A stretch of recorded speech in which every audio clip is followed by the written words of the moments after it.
कलियुगामध्ये राहू ग्रहाला फार महत्त्व दिलेलं आहे. असं म्हटलं जातं जेव्हा राहू खराब होतो तर खूप साऱ्या गोष्टी तुम्हाला पाहायला मिळतात. आता राहू ग्रह खराब झाला म्हणजे नेमकं आयुष्यामध्ये काय काय घडतं. तर थोडक्यात मी तुम्हाला सांगणार आहे. नक्कीच तुम्हाला समजून घ्या की राहू ग्रह खराब झालेला आहे. तर एक लक्षात घ्या, जेव्हा राहू खराब होतो तर सगळ्यात महत्वाचं म्हणजे असं पाहायला मिळतं की खूप सारा अचानक खर्च तुम्हाला जाणवतो. पैसेच राहत नाहीयेत.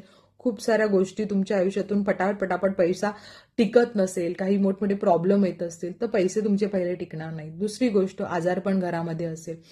तिसरी गोष्ट की तुमच्या घरामधले बाथरूम अस्वच्छ असतील आणि दुर्गंध कधी कधी त्या घरामध्ये असा जाणवतो की असं कळतं की इथे काहीतरी खराब आहे, निगेटिव्ह एनर्जी आहे.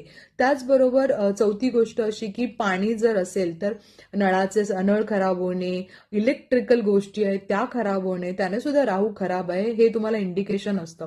त्या घरामध्ये खूप सारा कचरा म्हणजे खूप सारे कपडे साठवलेले आहेत, खूप सारे अशा तुम्हाला इलेक्ट्रिक जे तुटले फुटलेले आहेत, खिळे असे खूप साठवून ठेवलेले आहेत. या घरामध्ये सुद्धा राहू खराब असतो.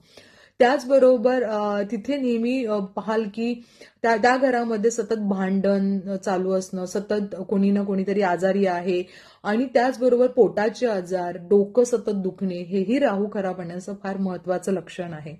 अजून एक मी तुम्हाला सांगेन की राहू ज्यांचा खराब असतो त्यामध्ये तुम्हाला असं जाणवतं की काही गोष्टी सडन होतात, ऍक्सिडेंट होतोय आणि त्या घरातल्या काही लोकांमध्ये सुद्धा तुम्हाला अग्रेशन इतकं जास्त वाटतं की छोट्या छोट्या गोष्टीवर ते खूप अग्रेशन करतात. खूप विचित्र प्रकारचा एक वेगळा कॉन्फिडन्स असतो आणि मग ते भांडण थोडंसं आता राहू इथे खराब आहे, पण आता इथला राहू आपल्याला कशा पद्धतीने पॉझिटिव्ह करायचा म्हणजे ह्याची एनर्जी आपण कशी काढू शकतो हे मी उपाय तुम्हाला सांगणार आहे. तो उपाय काय करायचे ते एक लक्षात घ्या. उपाय तुम्ही एक कराल.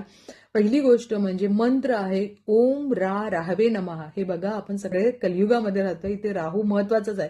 शक्यतो हे सगळे प्रॉब्लेम सगळ्यांनाच असतील, त्यामुळे हा मंत्र जर तुम्ही आठवड्यातून एकदा जरी केला, शनिवारच्या दिवशी जरी केला तरी खूप महत्वाचा आहे. ओम राहवे नमः 108 वेळा करा.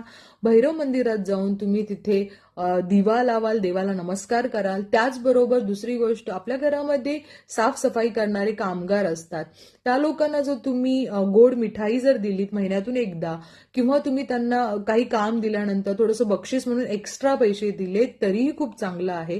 त्याचबरोबर जर नसेल तर बाहेर कोणी गरीब असतील, थोडेसे गरजू व्यक्ती असतील, अशा लोकांना सुद्धा हे सगळं दिलं तर खूप बरं होईल.